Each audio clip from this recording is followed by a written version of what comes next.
My name is Ben Burgis. I am the author of Give Them an Argument, Logic for the Left, which is forthcoming at the end of May from Zer0 Books. I want to start out today by talking about Nancy Pelosi, in particular about an article on The Hill from February 27th called Pelosi on Single-Payer Healthcare. How do you pay for that? What we're interested in, when we say, oh, how are you going to pay for that? If your concern is for the after-tax income of the people who are going to be paying for it, well, you could have a pretty regressive tax to pay for single payer, but you'd still be saving most taxpayers money because, of course, if X is some taxpayers' current tax burden, and Y is their current health insurance premium, and Z is their raised tax burden under some plan to finance a single-payer national health insurance system like the big kid countries get, then just comparing X to Z and saying, look, that second number is bigger than the first number is mathematically dishonest. What you want to do is compare X plus Y to Z, and X plus Y is definitely going to be more than Z.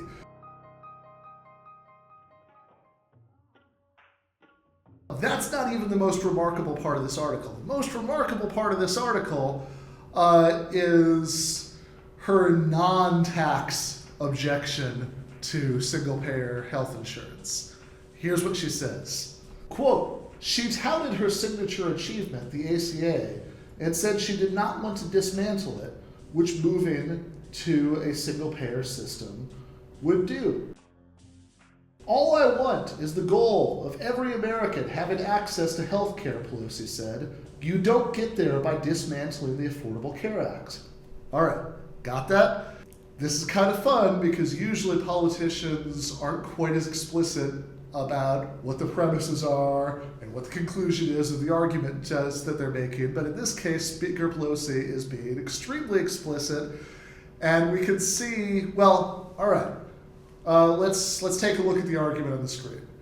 As is, this looks like a form of hypothetical syllogism. Hypothetical syllogism is if A then B, if B then C, therefore if A then C. That's a valid argument form. Something seems to be very wrong with it though, and what's wrong with it is that it's actually not valid because even though it looks like an instance of hypothetical syllogism, this is a almost cartoonishly obvious example of a logical fallacy that I've talked about in these videos before, which is the fallacy of equivocation. The fallacy of equivocation is the mistaken reasoning we make when we take some premises to support a conclusion when they really don't, because a key word or phrase is used to mean two different things in two different parts of the argument. In this case, dismantling the Affordable Care Act in one premise means going back to what we had before the Affordable Care Act. That's the only context in which you could read the phrase, I want every American to have affordable health care. Dismantling the Affordable Care Act doesn't do that. That's sure. The Affordable Care Act is kind of a disaster. It's a unwieldy and not super effective Rube Goldberg kind of contraption. But it's intended as a package of regulations to curb the worst excesses of the private health insurance industry, and to an extent it does that. It's better than nothing.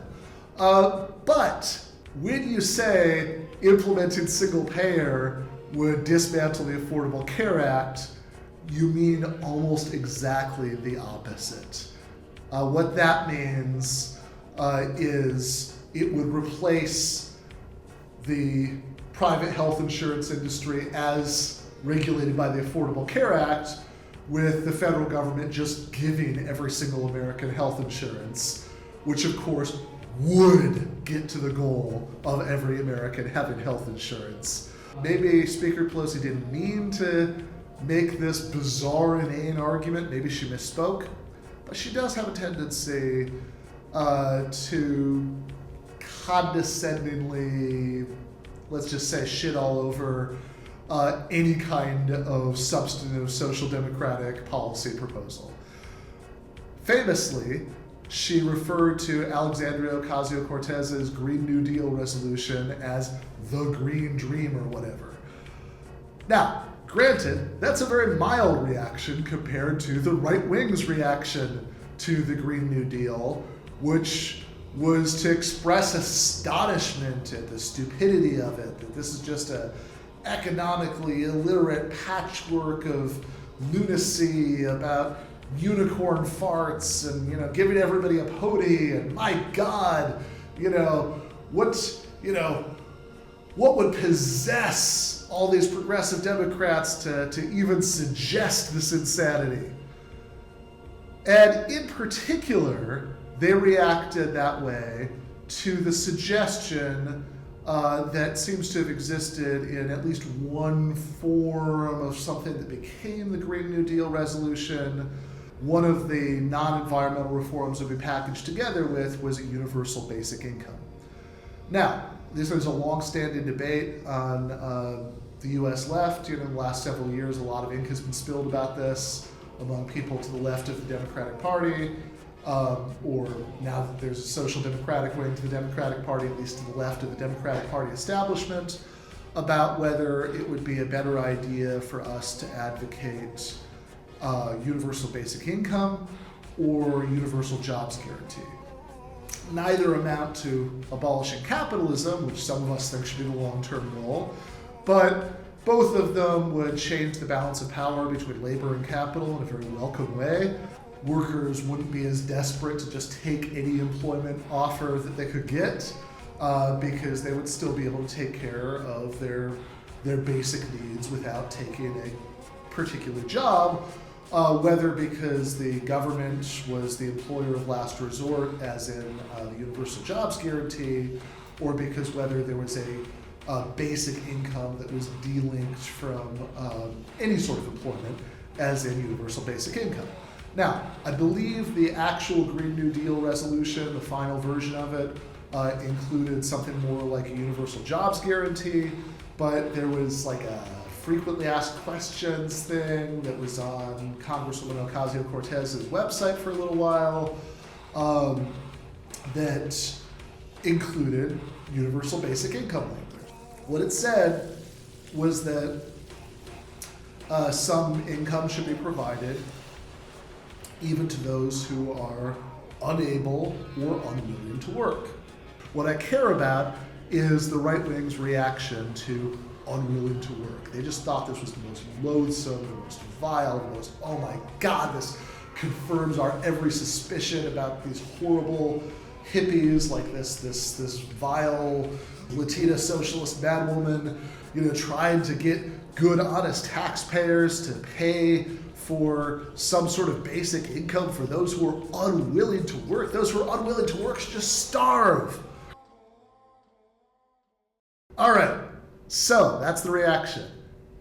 And I want to think about that for a second, because I think that it's very odd that this comes from the most stalwart defenders of the capitalist economic system. Because under capitalism, if you're born poor or working class, sure, you have no realistic option except for to go to work.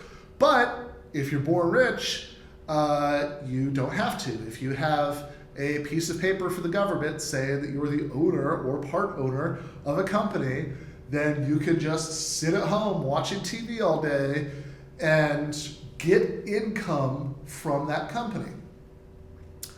And all these same people who are appalled by this phrase, unable or unwilling to work, that, oh my God, we're going to give money to people who could work but choose not to, are totally fine with this. They don't think that every business should be converted into a workers' cooperative where all of the workers themselves get to decide how the proceeds are distributed. They're defenders of traditional hierarchical capitalist companies, where if you are a stock owner, you get income that's paid out to you without having to do any sort of work in exchange. In fact, a lot of the people most appalled by that phrase, those unwilling to work, are Republicans who are opposed to what's sometimes called the estate tax, what they dishonestly call the death tax, would be most accurately called an inheritance tax, whereby certain very large fortunes are taxed when they go from father to son, mother to daughter, whatever. Okay, but an inheritance tax, by definition, is a tax on people, on income being paid to people who did not work to get it. Now, I don't want to go so far as to say this is 100% definitely consistent. One of the things that I talk about a lot of these videos, I talk about in the book, is that I think it's good to be careful and thoughtful about making inconsistency allegations. Maybe there's some kind of story you could tell about competing values that would make this, that would at least be a consistent way of reconciling these positions. But at the very least, it's a point of tension within these people's worldview, and they owe us an explanation of how they're going to resolve it.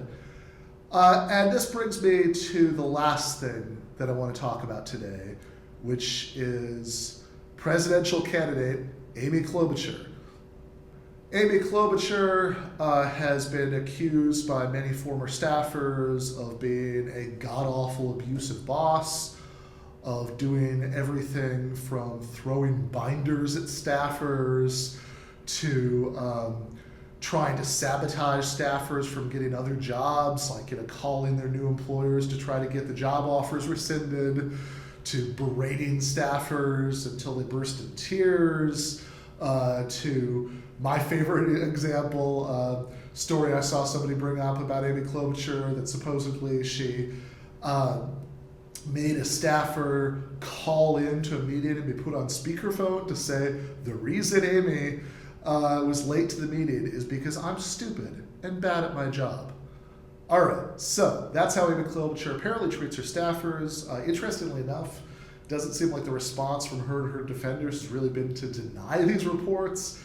It's just been to kind of roll with it, to say, hey, I have high expectations of my staff, just like I have high expectations of this country, which sort of gives you a visual image of Amy Klobuchar throwing a binder at Uncle Sam. But in any case, the most amazing defense came in a now infamous tweet from Laura McGann, who's a politics editor at Fox. So she's a boss. Keep that in mind when you listen to this. Here's what Laura McGann said. This is her feminist defense of Amy Klobuchar abusing her staff. A number of people have raised how Klobuchar's behavior would be received if she were a husband treating her wife this way. It would be considered controlling. Here's the difference. She is a boss. She is in charge. Working for someone is not about being an equal partner. In some ways, this is very refreshing, because defenders of capitalism usually do what libertarian philosopher Robert Nozick did, where he describes employment contracts as capitalistic acts between consenting adults, where they have this pretense that a boss who doesn't need any particular worker, because they can replace any particular worker, and a worker who needs the job to live on are somehow equals who are just making a trade, as if there were two farmers in a barter system trading some bushels of wheat for some chickens. I'm gonna trade some services for some income, but we're basically equals. No. Laura McGann is cutting through the bullshit. She says, here's the difference. She is a boss. She is in charge. Working for someone is not about being an equal partner. All right. So that really puts into perspective the Green New Deal, those unwilling to work freakout. Because these people who object so much to the idea of a universal basic income being paid out to people who just want to go back to school or, stay with their kids full time or write that novel or whatever. They don't really think that it's immoral for anyone to be paid income without having to work because they're pro-capitalism. They're anti-estate tax, for God's sake.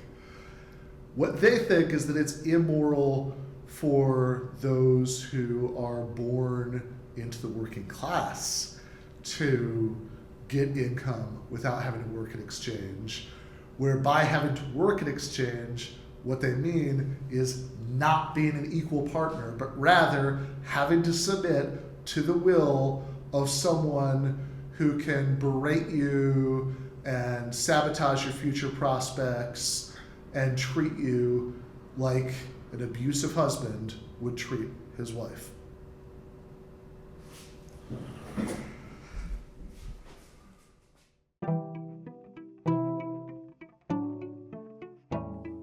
Thanks for watching this Zer0 Books video. If you enjoyed it, subscribe to this channel and click on the notifications bell so that you'll be alerted whenever we release a new video.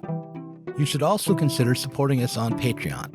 Our patrons get access to our Inside Zer0 Books podcast every week and can get access to the Zer0 Books book club and help us to continue making online content from the left.